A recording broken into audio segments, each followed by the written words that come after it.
hapon Mindanao. Ako si Sara Hilomen Velasco.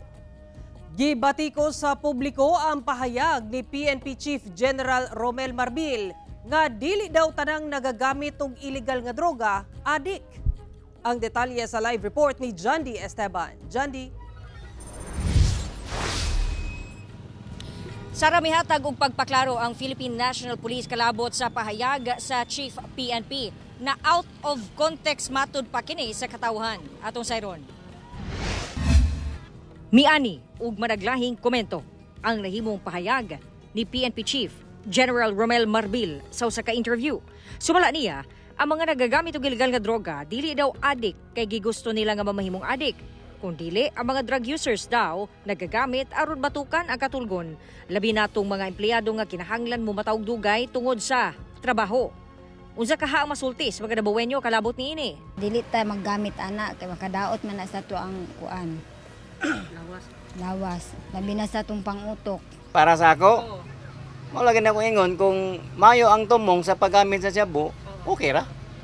Pero kung ibisyo na, nanang mali diha. Kay kanang uban mugamit pod para lang gyud makasustain sa ilang biyahe kay kanang ilang biyahe kanang tagkas kay oras sa manang mag-drive og truck ug bus. Maayo nga buhato ala tulog jud kag sayo para makamata sa kag sayo.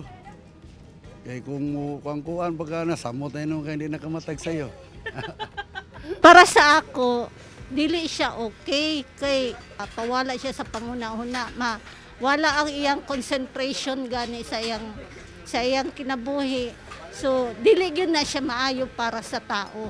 Hinuon ang Philippine National Police mihatag og pagpaklaro sa pahayag sa ilahang labaw. The GPNP was taken out of context po. Yung mga gumagamit po ng illegal drugs, some of them are not really drug dependent, some of them are social user, or some of them, in fact, may mga nahuli tayo na ang reason nila is kaya sila nagda-drugs is para magising lang sila just to extend yung working hours. I think that was the context na sinabi ng ating GPNP na hindi dapat tinitignan ng isang drug user as masama, kundi biktima sila.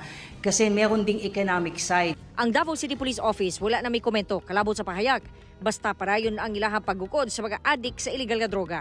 Gihimugatan sa DCPO nga bisan unsa pa ang tumong sa paggamit sa illegal nga droga, illegal gihapon kini kay kalapasan kini sa Republic Act 9165 o ang Comprehensive Dangerous Drugs Act. So the Davao City Police Office, no comment regarding siyang statement, ma'am. Kaya nga to ang sa gingon, ma'am, ang Davao City Police Office is walay pua sa nga to ang pagpaningkamot sa paggukod sa mga taong adik. Dili lang ta puro dangkop lang.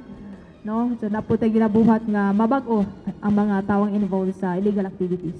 Ang maong pahayag nagsumikat sa paghisgot sa drug war sa administrasyon ni kanhi President Rodrigo Duterte. Din kapin 6,000 nga nalambigit sa illegal nga droga ang napatay tungod matud pa misukol sa awtoridad.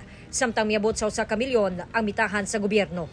Wala miuyon si Marbil sa giingon ni Duterte ato sa Senate hearing nga agnihon ang drug addict nga musukol sa awtoridad. Pero daan ang gidepensahan ni Duterte nga ang tinguha sa gera kontra droga mao mapanalipdan ang mga inosenteng tao ug ang kabataan nga madaot ang kinabuhi tungod sa illegal nga droga. Sara, padayon ang hangyo sa kapulisan ngadto sa mga nalabigit sa droga, ilabi na to mga drug users nga mutahan na kay dunay rehabilitation program ang gobyerno alang kanila aron matabangan sila nga magbag-o. Sara. Daghang salamat, Jandy Esteban.